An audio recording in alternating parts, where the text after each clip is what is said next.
and it is part 2 for my series, A Girl and Her Stamp Wheel. Thank you for tuning in to Amy Hill Creates, and this is part 2 of my series, and today I'm going to be using the stamp wheel and stenciling. I was really looking forward to this because I am tired of using a lot of tape in order to put my stencils down. So you can see here that because that platform is sticky, I had a really hard time pulling that stencil up. So this is just 110-pound cardstock that I have cut to just slightly smaller than the Meadow Burst stencil. And the Meadow Burst stencil is a layering stencil, and you can see here it consists of layers. So this is our first layer. And the way to line this up is that there are these dots, and you can kind of see those smaller circles. I'm pointing them out. And what I'm going to do is I'm going to very, very gently, lightly put some circles in, and that's how I'm going to line that stencil up as I go along. And you can see that the edge of the stencil, it's not very there's not a lot hanging over.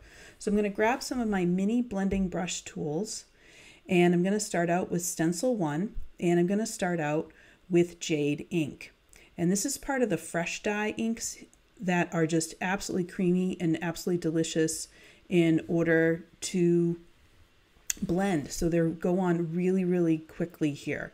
And I'm going to do this entire first stencil with the Jade ink. And it's just a really, really lovely color. So I'm going to pull that off, and you can see how it pulls off, but it didn't move. And I was really impressed with that. So I'm going to line up the second one with those circles, and now I'm going to come in with Forest Fern.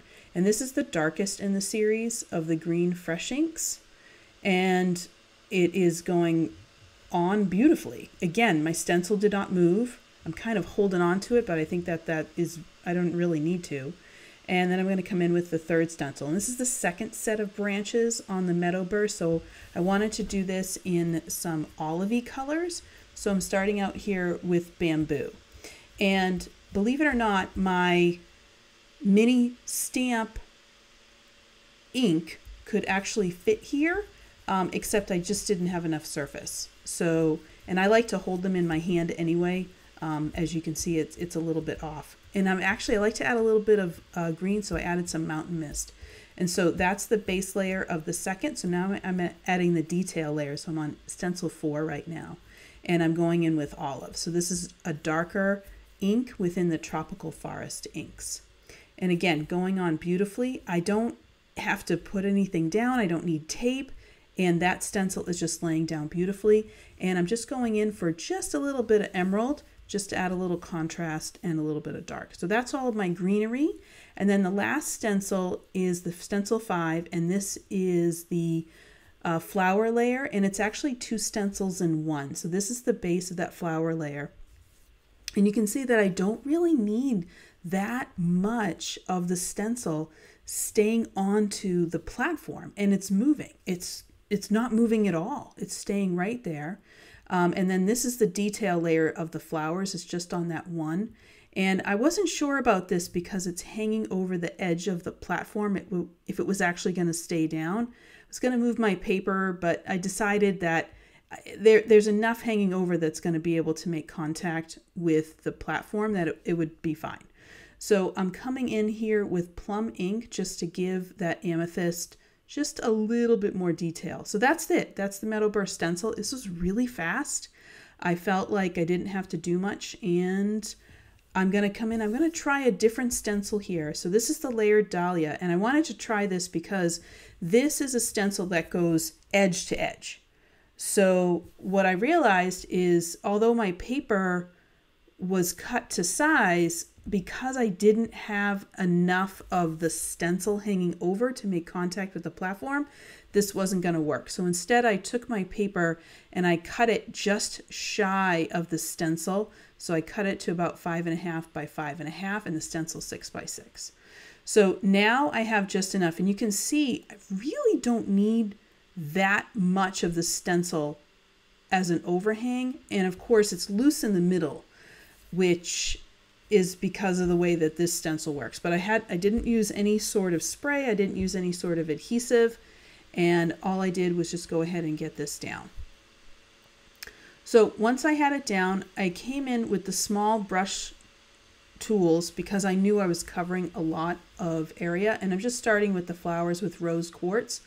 And now I'm coming in with Puffy Heart just to give this a little bit of definition and a little bit of color. This is only a 1-layer stencil. There is a second stencil, which is part B, but I wanted to give the base of these flowers just a little bit more dimension. So you can see I'm coming in with Puffy Heart with the mini stencil brushes just on the edges, just to give it a little bit of different color.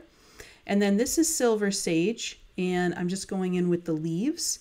And there's also a background part here, which I'm just going to do with sea glass, and I'm not going to do any other color on the background, just to keep it blue, just to keep this one fairly bright. So the second part of this is the B layer, and you'll see that when I put this on after I finish up with the sea glass. And that little piece of paper was just working as a mask, so I could make sure that my sea glass did not get onto my leaves. And now I have the B layer, and you can see this purple wine, this beautiful dark color, and then I'm adding Rhodolite on top of it. And Rhodolite is from the Jewel Tone collection, which I'm just adding just as sparingly. The same thing with the eucalyptus over the leaves. I'm putting this detail layer in, and then I'm going to come in with green onyx just a little bit, just to give it a little bit more color and depth. So we got this. Stencil came out great. I really didn't have to go it. And of course, I got pink and red on there. There's also green. I'm trying the stamp cleaner, and I gotta tell you, I am really sad. I stained my stamp wheel. So that's it. I have to just accept it. It is stained. Pink has struck again. So here's my 2 panels that have been stenciled, and I wanted to make tags out of these. And as I'm putting down these tags, I'm trying to look for sections that are going to incorporate a lot of different types of colors so it doesn't look all the same. So I just kind of move those around. So I took the Terrific Tags dies and I cut out 6 dies, and I also cut out these little tiny dies that I like to stamp sentiments on. So I'm going to take the sentiments. I've already die cut them out, so I'm just going to put these sentiments inside of the negative space. And then I'm going to lay down the actual die cuts themselves. And I have to say, this paper, it's not very big. There's holes in it, and it does stay within this. So here's comes the stamp wheel on top. I'll lift that up. I'm going to turn it around, add my little die cuts, and they are staying in place. I need no tape, no glue, no magnets, no nothing. They are staying in place. And then I'm going to put my top back on, fit it right into space so I can go ahead and ink up with Obsidian ink, which of course is the best black ink for nice, crisp sentiments. And I'm going to go ahead and put these on. Now I messed up on that congratulations because the C went over the little circle. So I was able to move that over very quickly, and it stamped great. So I stamped 6 of these. 3 that said just for you and 3 that said congratulations.